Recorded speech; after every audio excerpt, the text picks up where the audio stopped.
What is up, ProGuides family, and welcome back to our Valorant channel. Today we'll be bringing you 25 tips I personally wish I knew before I started playing Valorant. There is a tip for everyone out there, from beginners to experts, so stick around to the very end and you might learn something really important. And just like with our League of Legends videos, we are working with the best of the best. These are all ex-pro CSGO players and pro Overwatch players writing these tips, so you know that they're going to be good. Coming up at number 1 is our first tip, and that is that Sage can boost her allies up on her barrier, including herself. This is useful to see over tall boxes and to reach higher spots that your opponents won't expect. There are a ton of spots you can try it, so be sure to experiment every round you get the chance to. Tip number 2, if you ever find yourself in a pinch as Sage, you can right-click to heal yourself. I like to use this to take aggressive duels, take some damage, and then fall back and heal myself when the fight's over. Your opponents might be surprised to find you full HP after hitting you, so use this to your advantage. This is something that makes Sage a dangerous agent to play against and makes re-peeking her a nightmare. Coming in number 3, a lot of people know that Phoenix can heal in his own Molotov, but for this tip you might be surprised to find that he can also heal in his Flame as well. You can pull off a cool 2-in-1 by healing yourself and blocking off enemy vision. Remember that the wall can also be curved while using it, so you can set up for some cool corner walls. Be careful with these abilities because they damage your team too, but we'll touch on this later. Tip number 4, Viper can pick up her poison cloud after she's deployed it. This is great for when you have to run across the map to help your team. Instead of leaving your cloud behind, take it with you to help stop the enemy from advancing. Also, if you throw a bad cloud and there's nobody around to shoot you, you can go pick it up and try again. Poison Cloud does decay damage, which means anyone inside it will go down to 1 HP. If they come out, their health regenerates back to where it was after a short delay. Viper's Toxic Screen and her ultimate also applies decay, so be careful with that as well. Tip number 5, that's not all for Viper. Tip number 5 is she can throw her Toxic Screen over the map to make it longer, but it can also get caught on rooftops and other tall objects, so be careful with your lineup. If your team is getting rushed on the opposite bomb site, you can throw a screen to help them brawl it out and obscure enemy vision. Make sure to use your minimap when using this ability so you can line it up with your liking every time. Tip number 6 has to do with abilities. Buying abilities is never a bad idea because if you die with them, you get to keep them for the following round. CSGO players are going to love this because you don't have to throw all your utility before you take a duel. Abilities such as Sage's Slow or Phoenix's Flashbangs are essential for most rounds in the game. You should buy them pretty much every round in case you have a good moment to use them. Tip number 7 is super important. Any abilities you use on the enemy team can also affect your team. Team ability damage in this game is on, meaning you can kill your teammates with your abilities. Some examples of abilities you have to be careful about throwing at your team are Sage's Slow Orb, Viper's Snakebite, Phoenix's Molotov, and Raze's Cluster Bomb. Coming in at number 8, ultimates do not carry into overtime. Make sure to use any ults you're holding on to in the last round or you'll lose them. Ultimate progress is set to halfway in overtime, requiring 3 kills for any agent to get their ult. It might even end up giving you ult progress you didn't have before. Moving on to number 9, we have the Blast Radius. Moving from CSGO to Valorant is mostly smooth, but one tip I wish I knew before I started was how big the bomb radius is. If you're coming from CSGO, then you're probably used to a small radius. Then once you make it far enough away, you might take 1 or 2 bits of damage, but nothing significant. But in Valorant, even a point of armor damage is equal to your entire HP. In Valorant, you either take no damage from the spike explosion, or you instantly die if the dark explosion radius touches you. Jumping into number 10, we have the shield system. In Valorant, there are 2 types of shields available for purchase. You have a light shield available for $400 and heavy shield available for $1,000. When purchasing the light shield, you get 25 more effective health, meaning that in order for an opponent to kill you, they must inflict 125 damage instead of the base 100. If you buy the heavy shield, you get 50 effective health added on to your base 100. With this new effective health, only a few weapons can take you down with a single bullet. When playing the round with a shield, there are important things to remember. 1, you can't heal shield health. 2, when you take damage and have shield health remaining, both numbers will diminish together.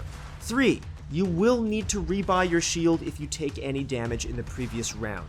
We recommend rebuying a heavy shield if you go below 25 in the previous round and have the funds to spare. Tip number 11. When looking for a rifle to buy in Valorant, your eyes instantly drift to the Vandal and Phantom. These $2,900 rifles are beasts in-game, but sometimes it is difficult to decide which one to choose. Based on the price, you might automatically think that they do the same damage, but they don't. The Vandal does 156 damage to the head at any range, making it an instant kill, but the Phantom will only inflict 150 damage at very short distances, and anything beyond that radius will require at least 2 bullets to kill. To make up for the difference in damage, the gun has a larger magazine size and a faster rate of fire. These stats might change over time as Riot begins to balance these two guns in the beta. Now, we haven't talked about the bomb site yet, so let's do that. Tip 12. The spike in Valorant has a 45-second timer until detonation right after being planted. It's 5 seconds more lenient than CSGO, which has a 40-second bomb timer. The 45 seconds is more than enough time to rotate all players near the site and clear the attackers, so don't feel too rushed. Tip number 13. The spike takes 7.5 seconds to fully defuse. Instead of doing it all in one shot, you can get off the defuse at the halfway point and it'll save your progress. This is extremely useful because you can half-fake the bomb by getting off after the halfway mark to kill the remaining attackers. It also compensates for the fact that there are no defuse kits in Valorant. Tip number 14 is an important one, so listen up. When playing any hero/agent with a res, teleport, or dash ability, it's important to remember that after you use it, you will not be able to shoot your gun for a specific amount of time. This is especially important when playing Omen, because he has 2 of these abilities. His Shrouded Step ability can have up to 2 charges and allows him to teleport a short distance to get into unexpected places or catch an enemy off guard with an unexpected reposition. Once the ability is started, it takes 1 second for the animation to complete, and when your agent appears in the new location, it takes an additional second to pull out your gun and have it ready to fire. In this additional second, it is easy for an enemy to kill you as you cannot move or fire. So, instead of teleporting right next to an enemy, instead use it to switch up positions or get into angles that your enemies are not expecting, in a safer way, like teleporting closer to sight or teleporting inside a smoke. This delay does not only affect Omen, and any resurrection abilities like Sage's Resurrection or Phoenix's Run It Back has a slightly longer delay that should only be used while having substantial cover. Alright, now on to number 15. Coming from a game like Overwatch or Fortnite, you might have to get used to standing still to shoot, but with shotguns, that issue isn't a problem. In Valorant, to be accurate with most guns consistently, you have to stand still when firing, but with either the Judge or the Bucky, the rule is not the same.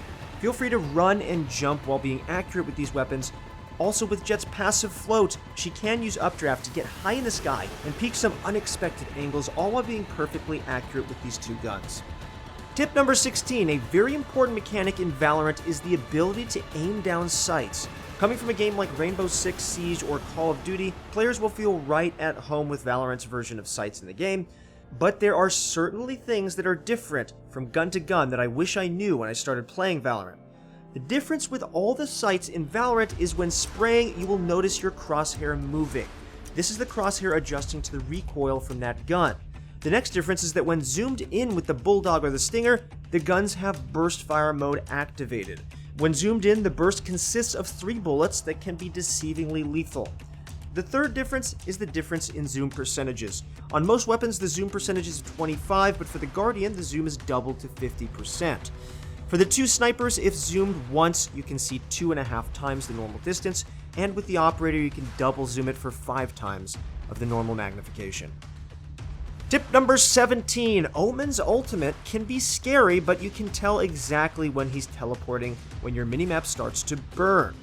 This, on top of a globally heard voice line, should give you plenty of heads up that he might be in your backline.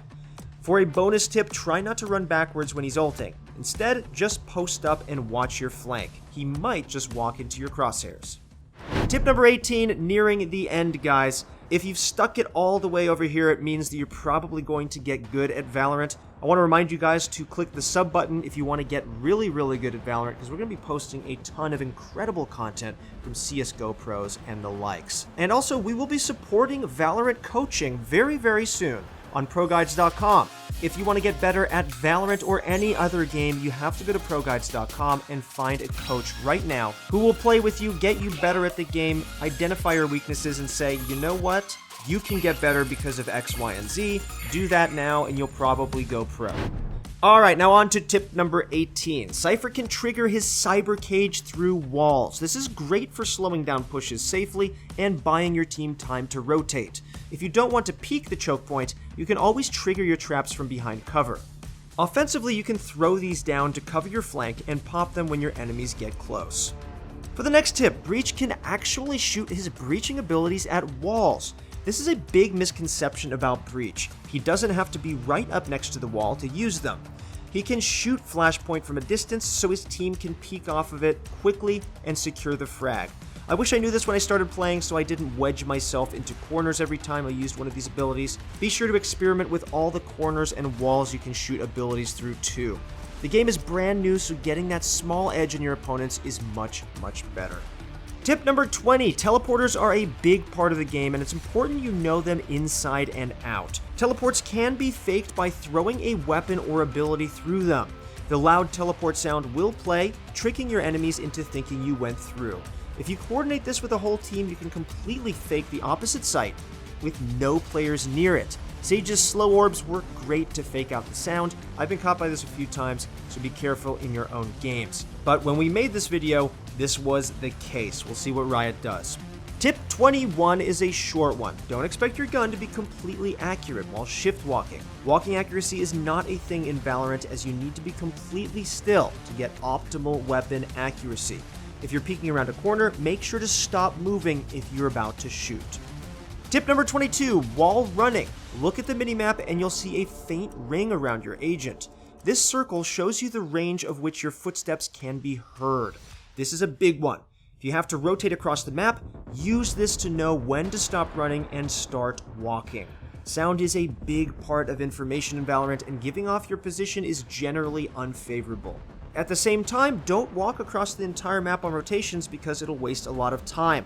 Finding the right balance of running and walking can be the difference in becoming an efficient player.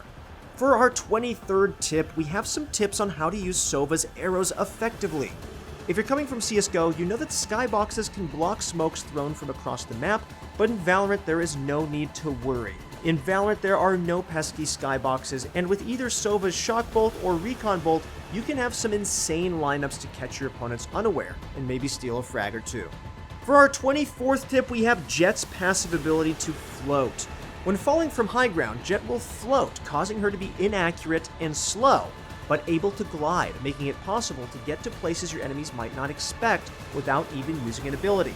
This can be used on any round and can even be combined with tip number 16 for some sick aerial shotgun kills.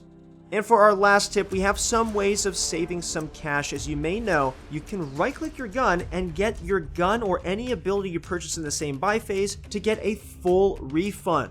Just right-click.